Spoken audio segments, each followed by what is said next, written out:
పోరాటం క్రైమ్ సినిమాను తలపించే స్టోరీ. ఇక వివరాలకు వెళ్తే, మహారాష్ట్ర తడోబా అందారి టైగర్ రిజర్వ్లో తాజాగా చోటు చేసుకున్న ఘటన అధికారులను ఆశ్చర్యానికి గురిచేసింది. రాందేగి అటవీ ప్రాంతంలో చోటా మట్కా అనే మగపులి తన ప్రాంతాన్ని కాపాడుకునే ప్రయత్నంలో బ్రహ్మ అనే మరో మగపులితో ఘర్షణకు దిగింది. ఈ పోరులో బ్రహ్మ తీవ్రంగా గాయపడి అక్కడికక్కడే మృతి చెందింది. ఈ సంఘటనలో చోటా మట్కా తీవ్రంగా గాయపడింది.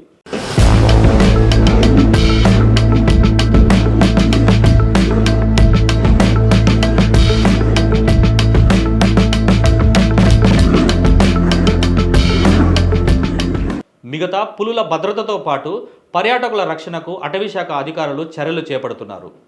బ్రహ్మ గతంలో బజరంగ్, మోగ్లీ అనే మగ పులులను హతమార్చిందని అధికారులు చెబుతున్నారు. అలాంటి బ్రహ్మని చోటా మట్కా ఓడించడంతో పులుల సామర్థ్యం, వాటి టెరిటోరియల్ స్వభావం ఎంత తీవ్రంగా ఉంటుందో మరోసారి స్పష్టమైంది.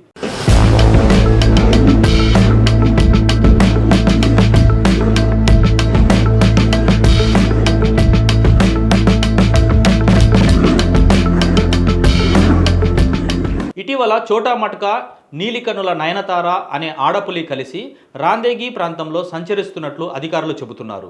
అదే సమయంలో వీరభద్ర, బ్రహ్మ అనే రెండు పులులు కూడా అదే పరిధిలోనికి ప్రవేశించడంతో విభేదాలు తలెత్తాయి. ఒకే ప్రాంతంలో 4 పులులు ఉండడం వల్ల పోరు తప్పదని అటవీ అధికారులు ముందే ఊహించారు.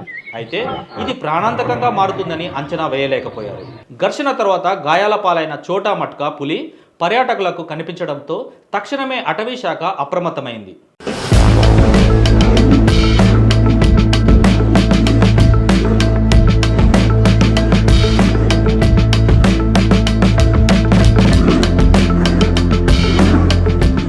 ప్రస్తుతం గాయపడ్డ పులిని గుర్తించి చికిత్స చేయడం కోసం గాలింపు కొనసాగుతుంది. ఇది కేవలం 2 పులుల మధ్య జరిగిన పోరుగా కాకుండా ఒక అటవీ వ్యవస్థలో విస్తృతమైన సమతుల్యతను ప్రభావితం చేసే ఘటనగా భావించవచ్చంటున్నారు.